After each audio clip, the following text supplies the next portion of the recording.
Okay, ladies and gentlemen, this is first one in a while. I don't know, maybe it's the first one. Okay, so we have been doing a lot of videos here. If you guys don't know, there's a team that works with me, and you guys can get to meet one of the folks on the team that works with me. Actually runs all my social media stuff. And I wanted to kind of switch it up, do a different pace of content that's not the same as the typical kind of reaction stuff, but still having some good conversation in there, some reaction, and a potential like home team pod that we release once a week. We'll see how it goes. And so today, the man behind much of the stuff you see on my channel from short forms with us, Mr. Sergio. Appreciate you. Folks who don't know who you are, just introduce yourself to the people. Yeah. So, my name is Sergio. Came to Christ in 2017, 2018 area. I did not grow up Christian, and I've been running social media since 2016.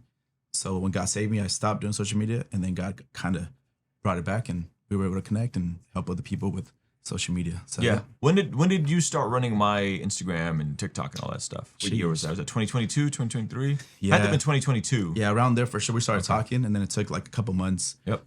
For us to kind of connect and work together. Yeah. So Sergio's local to Southern California now.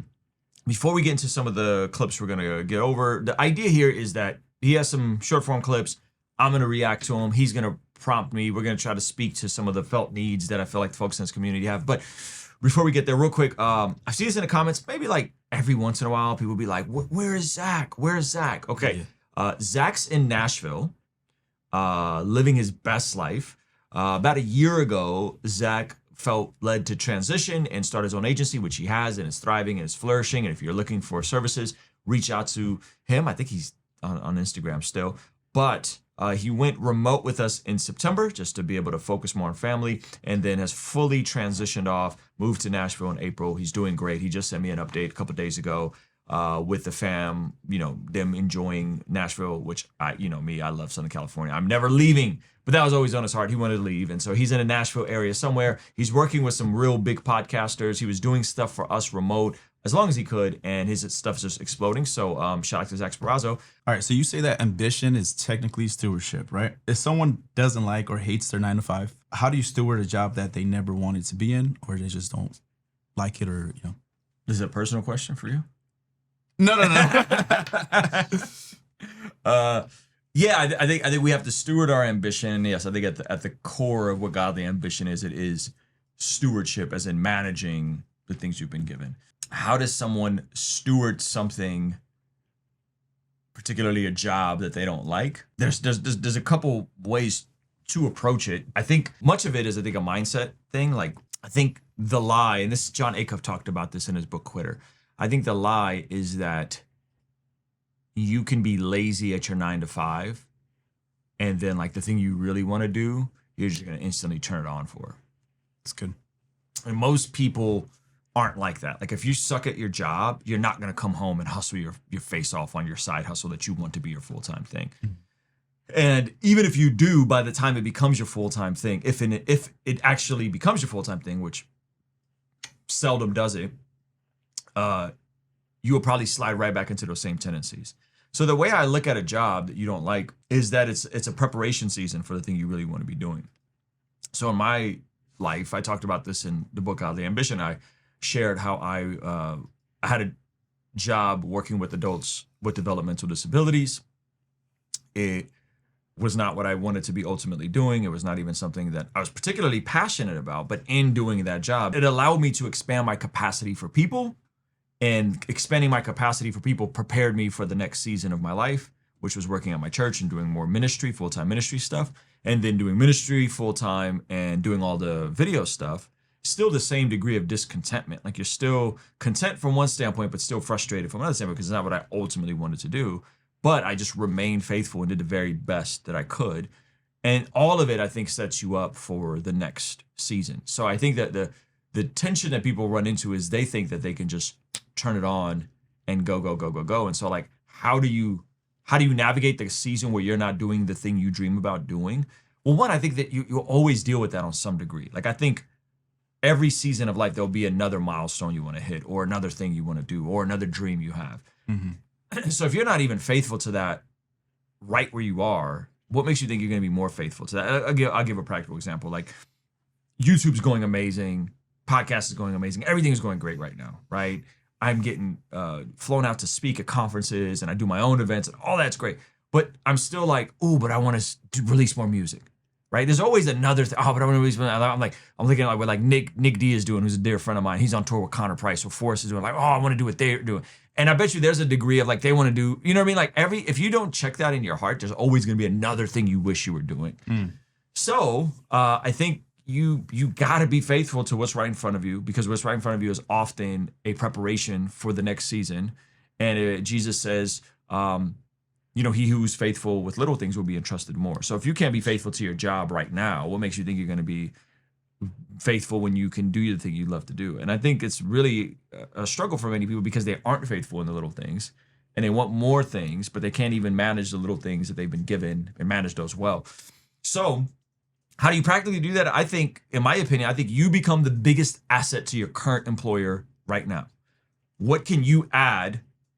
What knowledge do you have? What skills can you learn to be a greater asset to the person that you're serving right now?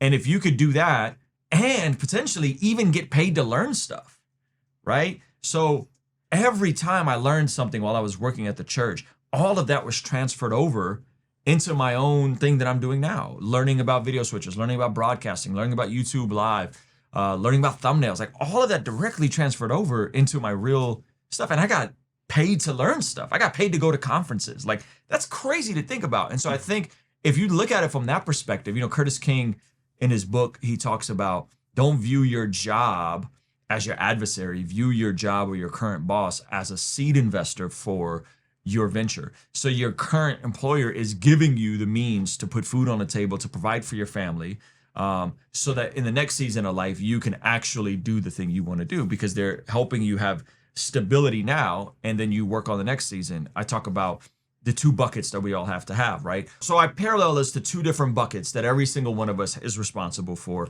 especially if you have dreams of doing something, right? Bucket number one is you have to learn to work to eat.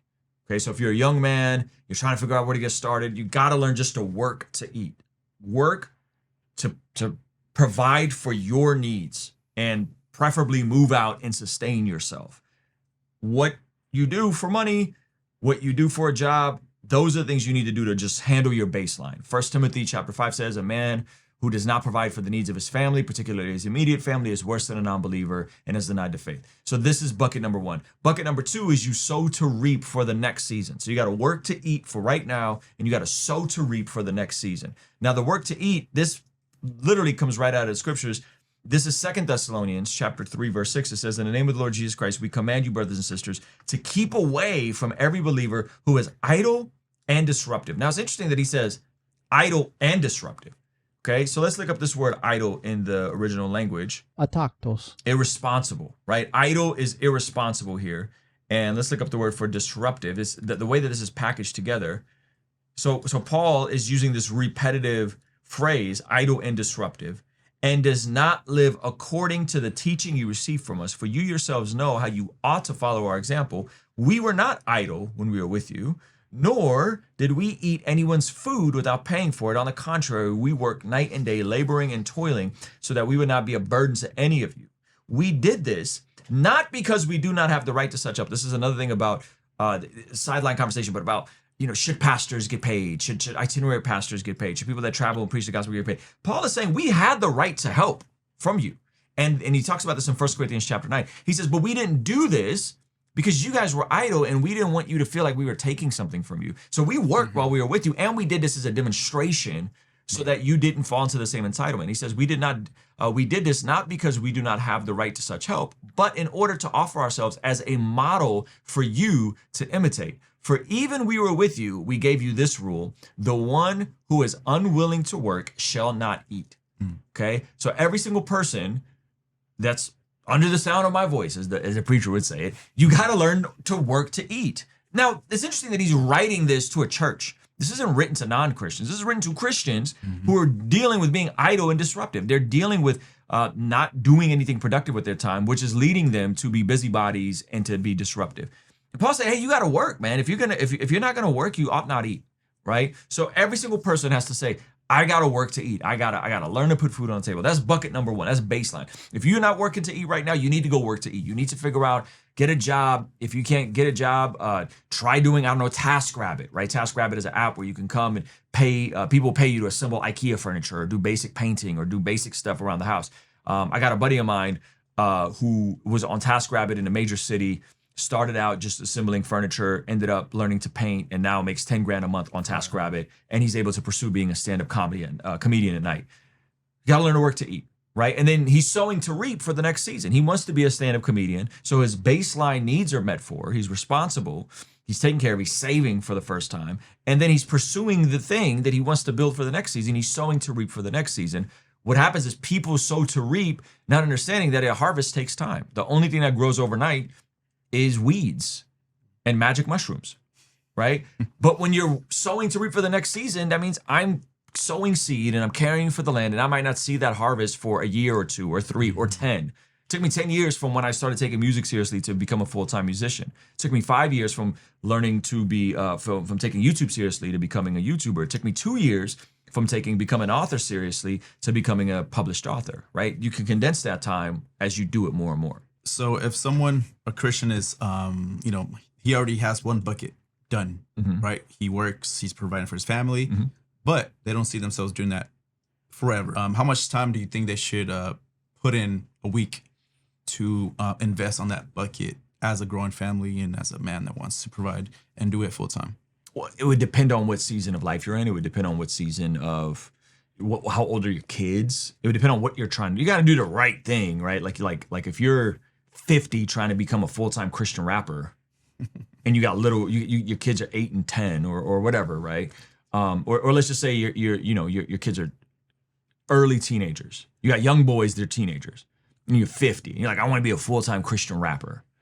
Well, like your boys and your sons might need you more. There's also the possibility, I don't speak this with certainty, but there's also a possibility, man, that window may have closed for you to be a full-time Christian rapper at 50. Sure. You got to take some inventory there. That's hard for people because most people aren't self-aware. So there's that, right? This is why I constantly try to encourage young people, man, you have something that other people don't have. You have time on your side. So like before we had kids, I would work with adults with developmental disabilities, 9 to 3. My wife was working 2 part-time jobs. So she would go like 8 to 12 and then 1 to 5 or 1 to 6, right? So I would work 9 to 3. I'd come home, and from 3:30 until she got home, I put my head down and I just worked on music stuff all the time. I just locked in all the time. And then I had time every night with my wife, right?